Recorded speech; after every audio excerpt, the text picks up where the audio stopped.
Gadis barbar pilihan Ustadz tampan. Bab 033. Ustadz lucu banget ternyata bisa blushing gitu. Lihat kedua telinga Ustadz merah banget, hahaha. Yulia. Ikram memijat keningnya nampak frustasi. Lalu dia memegang pinggang istrinya ini dan dengan mudahnya dia angkat ke atas brankarnya. Kedua mata Yulia seketika membulat, tenaga suaminya kuat sekali mengangkatnya. Padahal sedang sakit. Kenapa kamu mancing mas? Aku cuman bercanda. Mas nggak suka dibercandain. Gimana dong reaksi Ustadz lucu banget tadi hehehe. Yulia menyengir tanpa dosa. Ini nggak lucu, tegas Ikram. Tapi menurutku lucu Ustadz, cicit Yulia seperti tikus terjepit. Apalagi tangan besar. Suaminya itu mulai memegang kepala belakangnya dan memajukannya ke depan. Kamu memancingku, Zaujati. Terus apa yang harus aku lakukan? Yulia malah bertanya dengan bodohnya. Dia ingin segera turun dari atas berangkar karena situasi seperti ini entah kenapa tidak nyaman untuknya. Lakuin apa yang tadi kamu katakan. Mas nggak suka dibercandain. Yulia mengerjap lalu menatap bubur yang sisa setengah. Haruskah ia menyuapi suaminya lewat mulut? Sedasar Ustadz mesum. Teriaknya. Aku ini masih polos bisa-bisanya Ustadz minta. Suapin pakai mulut. Yulia memukul dada bidang suaminya dengan brutal sebagai pelampiasan rasa malu serta kesalnya. Ikram tergelak, siapa yang sejak tadi memancingnya. Dia akhirnya menahan kedua tangan istrinya yang terus memukul dadanya. Rasanya lumayan sakit. Kedua mata mereka akhirnya bertemu, jarak di antara keduanya pun sangat dekat. Hingga hembusan napas bisa mereka rasakan satu sama lain. Napas Ikram kian mulai berat, dia mulai memiringkan wajahnya berniat akan mencium bibir tipis Yulia.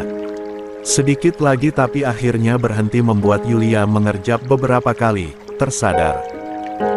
Turun sekarang, Mas tidak mau menciummu jika kamu tidak menginginkannya. Ikram membuang muka, wajahnya merah berusaha untuk menahan diri agar tidak menyambar bibir istrinya ini. Yulia kembali mengerjap seperti orang bodoh. Padahal dalam hati dia sebenarnya sudah berharap suaminya menciumnya. Ya padahal aku menantikan Ustadz tadi cium aku. Baiklah kalau gitu aku akan tur. Belum selesai Yulia berkata bibirnya sudah dicium oleh Ikram dengan sangat dalam. Kedua mata Yulia melebar, sepertinya ini kali pertama suaminya yang melakukannya. Karena waktu itu dirinya yang melakukannya. Ikram, kamu lihat kunci mobil abang? Itu suara Bang Hilmi. Kedua mata Yulia kembali melebar. Dia refleks mendorong dada suaminya hingga terjukal dari atas kasur. Bro, ya Allah, Ikram. Teriak Gus Hilmi sangat syok telah mendapati adiknya terjatuh ke lantai. Buru-buru dia mendekat lalu menolongnya. Yulia hanya bisa terpaku, sampai akhirnya dia memegang bibirnya yang masih basah bekas ciuman dari Ustadz Ikram. Ini mimpikah? Pertama kalinya suaminya mencium bibirnya karena biasanya dia hanya memberikan kecupan di bibir saja. Rasanya begitu. Bang, jangan dulu diangkat. Pinggang Ikram sakit. Ringis pria itu yang masih berada di lantai. Yulia seketika tersadar lalu turun dari atas berangkar, menatap suaminya yang dalam keadaan tidak baik-baik saja. Bodoh lo Yulia, apa yang lo lakuin ke suami lo anjir? Teriak batinnya. Woi! Teriak seorang perempuan yang mengenakan kerudung pasmina berwarna krim berlari mendekat. Pria yang sedang menatap pohon di mana banyak semut merah yang tengah bekerja kelompok mengambil gula yang ia ambil dari dapur pondok yang sengaja ia buang ke bawah pohon itu, seketika berbalik. Mau apa lo? Tanyanya melipat kedua tangan ke atas perut, menatap angkuh lawan. Bicara. Perempuan itu menyengir, lalu menatap perkebunan pesantren yang pagi ini terasa sepi. Jelas karena ini masih jamnya para santri belajar. Hayoloh lo bolos jam kelas ya. Nanti kalau ketahuan sama ustadz atau ustazah pasti lo kena hukum. Cilo juga bolos. Gue. Dia menunjukkan dirinya sendiri lalu tertawa. Anjir, gue kan udah bilang gue bukan santri di pesantren ini. Terus kenapa lo bisa masuk seenaknya datang ke pesantren ini? Ini tempat khusus para santri. Zayan bertanya. Dia tidak menjawab dan malah mengalihkan pembicaraan. Lo 2 hari lalu datang di saat yang tepat nolongin gue. Gue mau ucapin terima kasih sama lo karena lo Ustadz Ikram. Bisa dibawa ke rumah sakit tepat waktu, ucap Yulia memberikan Indomie yang ia ambil dari dapurnya dengan cengiran khasnya. Sebagai ucapan terima kasih gue yang tulus ini, gue akan masih Indomie gue yang berharga ini. Yulia bisa masuk ke pesantren karena suaminya tengah mengajar para santri putra. Dan ia bisa sesuka hati pergi kemanapun walaupun masih berada di wilayah pesantren sekalipun. Zayan hanya menatap Indomie tersebut lalu kembali fokus menatap semut merah. Para semut itu sangat setia dan bekerja sama, berbeda dengannya yang kini harus sendirian. Lo nggak mau Indominya? Zayan menggeleng. Alhamdulillah kalau gitu gue sebenarnya nggak ikhlas kasih ke lo hehe. Gue nggak pernah bantuin lo waktu itu. Akhirnya dia mengeluarkan suara setelah beberapa menit terdiam. Tapi lo nolongin gue. Kalau aja gak ada tuh, gue nggak tahu kondisi Ustadz Ikram sekarang. Mungkin dia nggak bisa lagi ngajar. Ah, semuanya salah gue memang. Zayan berjalan ke batu besar lalu duduk di sana sambil menatap langit yang berwarna biru. Terlihat sangat indah. Yulia ikut naik lalu duduk di sebelahnya. Dia sok akrab sekali membuat Zayan sendiri risih. Lo kayaknya cinta sama Ustadz Ikram ya? Wajar sih, kata si Bayat tuh, Ustadz memang populer apalagi di mata para cewek-cewek. Yulia malah menggeleng dan hal itu membuatnya sedikit terkejut. Gue nggak jatuh cinta sama Ustadz Ikram. Hati gue kosong sekarang. Gue nggak mau dikecewain lagi. Arthur itu mantan terakhir gue, pengkhianatan yang dia berikan buat gue trauma jatuh cinta. Gue kira dia akan lupain gue tapi ternyata dia ingin memiliki gue. Sial, padahal tuh orang selingkuh dengan si Manda. Manda. Yulia mengangguk lalu menatap mata pria di sampingnya ini. Lo kenal? Kenal. Dia pacar si Arthur. Sekitar setahun lalu gue pernah ketemu dengan mereka di Jakarta Utara waktu ikut balapan liar. Dan gue pernah dikenalin sama ceweknya. Ternyata ceweknya jalan, dia malah ajak gue ke hotel. Bukannya percaya diri tapi gue tampan melebihi Arthur jadi dia ajak gue ke hotel. Idih, tapi beneran sih lo tampan. Sayangnya lebih tampanan Ustadz Ikram. Zayan yang merasa senang kembali dihempaskan oleh kata-kata Yulia yang memang itu bener. Arthur dan ceweknya itu pantas bersama karena mereka sama-sama brengsek. Lo harus bersyukur karena perselingkuhan mereka kebongkar, dan dari sana lo bisa putus dengan cowok gila itu. Yulia tersenyum miris. Setahun lalu ternyata mereka berhubungan di belakangnya dan mengkhianatinya. Berarti selama ini ia menceritakan kesetiaan Arthur pada Manda hanyalah omong kosong saja. Gue pacaran sama cowok itu selama 3 tahun. Dan tuh cowok selama ini mengkhianati cinta gue dengan sahabat gue sendiri. Zayan ikut tersenyum miris mendengar kisah perempuan di sampingnya ini. Di dunia ini nggak ada manusia yang bisa kita percaya. Gue juga pernah ada di posisi lo dan berakhir. Gue dikecewakan oleh orang terdekat gue. Lo makek dia ya? Tanya Yulia tiba-tiba tidak bisa menahan rasa penasarannya. Makek? Tadi kan lo bilang si Manda pernah ajak lo ke hotel. Cih mana sudi gue makek tuh cewek anjir. Sebrengseknya gue nggak pernah main cewek apalagi nyakitin perasaannya. Gue menghormati almarhum ibu gue yang juga seorang perempuan.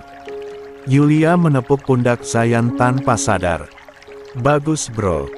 Tapi sayangnya lo nyakiti perasaan teman gue dengan kata-kata lo waktu itu. Gue masih menunggu permintaan maaf lo sama Hawa. Lo juga salah sama gue anjir. Yulia menyengir, lalu memberikan dua jarinya membentuk V. Sorry, tapi luka di wajah lo udah baik-baik aja tuh. Sekarang kita baikan oke? Gue nggak mau punya musuh soalnya. Zayan akhirnya mengangguk. Dan entah kenapa dia nyaman mengobrol dengan perempuan ini. Dan kenapa dirinya ingin banyak mengobrol mungkin karena Yulia pendengar yang baik. Arthur musuh gue, dia sering menang balapan liar begitu juga dengan gue. Kita musuhan dari dulu dan juga sekarang.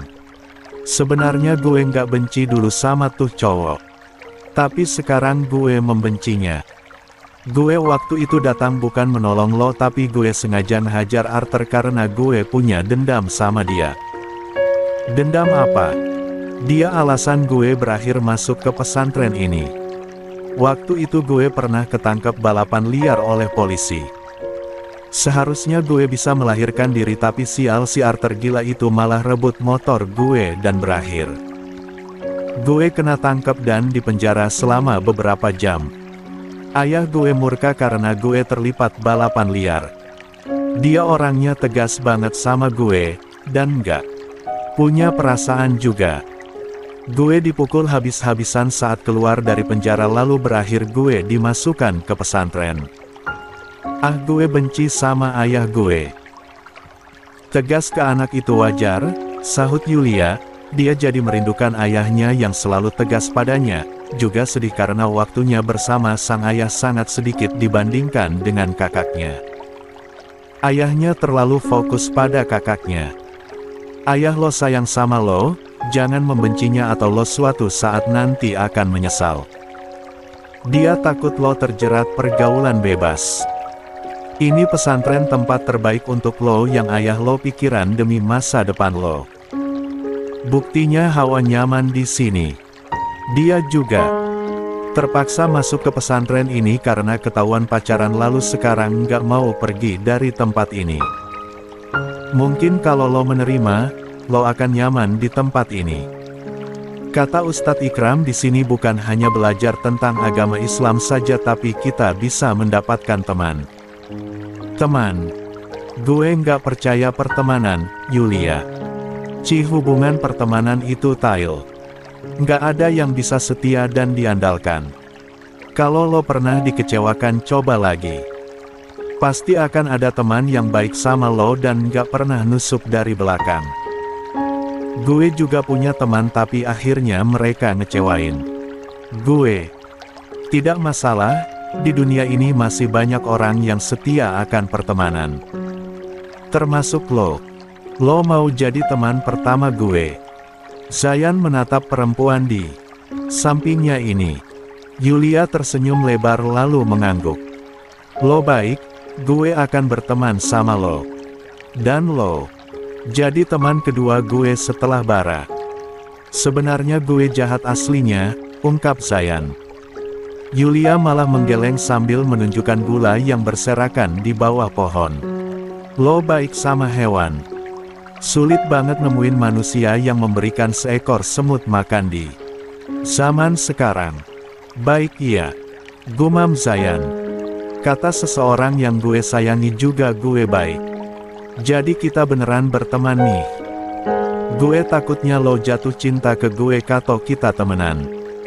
Yulia tergelak lalu tertawa sambil meremas Indomie di tangannya. Dia akan memakannya tanpa dimasak karena Zayan sudah menolaknya. Nggak akan bro. Palingan lo yang mungkin nanti jatuh cinta sama gue, sahutnya. Dengan percaya diri. Idi amit-amit gue jatuh cinta sama perempuan aneh kayak lo. Hati gue udah ada yang punya.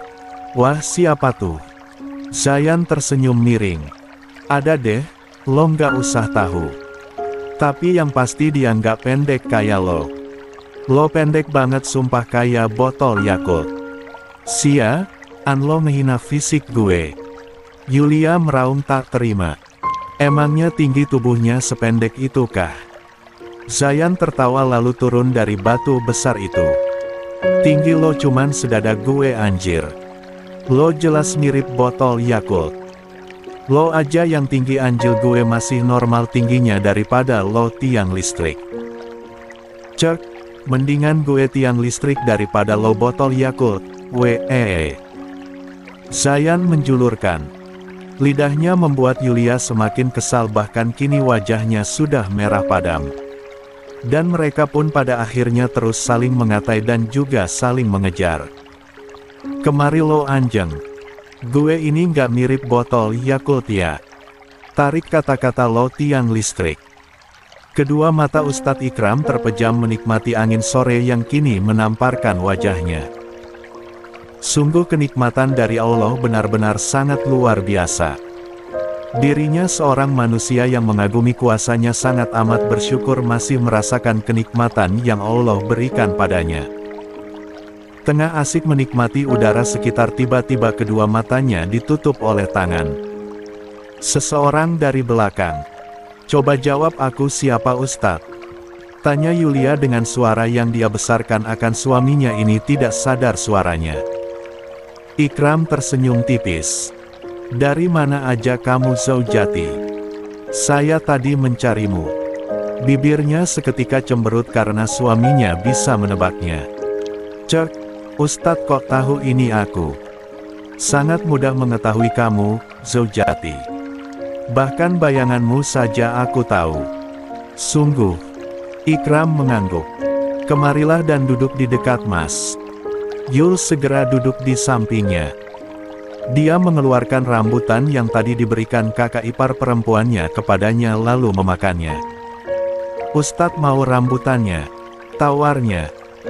Ikram menggeleng dan malah membantu membuka rambutan itu untuknya dan memisahkan bijinya.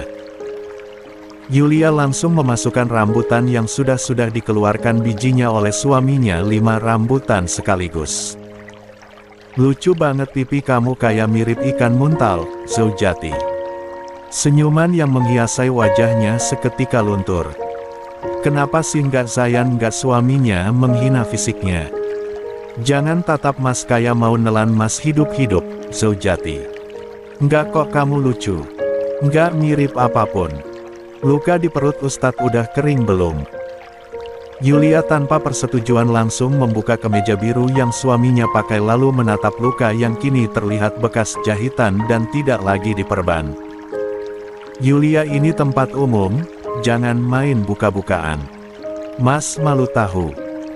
Yulia menyengir lalu menutup kembali perut suaminya, namun sebelum itu dengan jahil dia mengusap perut six-pack suaminya.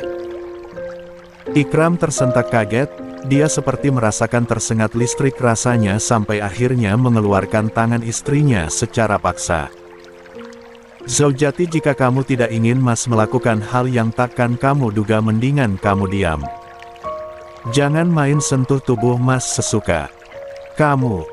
Loh kenapa, Ustadz? Dia memasang wajah watadosnya.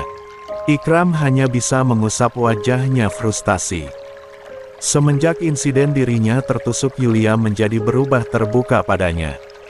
Ia tentunya senang tapi istri nakalnya selalu mengambil kesempatan darimu dan saat ia ingin mengambil kesempatan juga dia malah menjauh.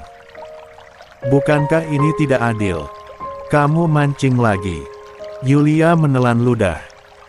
Ingatannya kembali di mana saat ia dicium bibirnya oleh suaminya saat berada di rumah sakit, berakhir kepergok oleh Bang Hilmi. Mengingat kejadian itu membuatnya malu sekaligus bersalah karenanya Ustadz Ikram harus dirawat selama beberapa jam lagi. Enggak lagi deh, sumpah, janjinya memberikan jari V pada suaminya dengan cengiran khasnya. Tapi sebenarnya Yulia setiap malam ketika dia bangun selalu mengambil kesempatan mengelus perut kotak-kotak suaminya. Dan Ikram tidak tahu karena dia tertidur. Lihat awan di atas, Zaujati. Terlihat indah kan? Yulia mengangguk. Tempat ini benar-benar menyegarkan. Mereka berdua sekarang berada di halaman pesantren yang terdapat bukti kecil di atasnya dan mereka duduk di rerumputan yang hijau. Anak-anak santri itu mereka lagi pada ngapain Ustadz? Dia menunjukkan beberapa santri putra dan di sebelah kiri ada santri putri. Mereka sedang menghafal kitab mereka untuk disetorkan hafalannya pada Ustadz atau Ustazah. Untuk apa hafalan ini?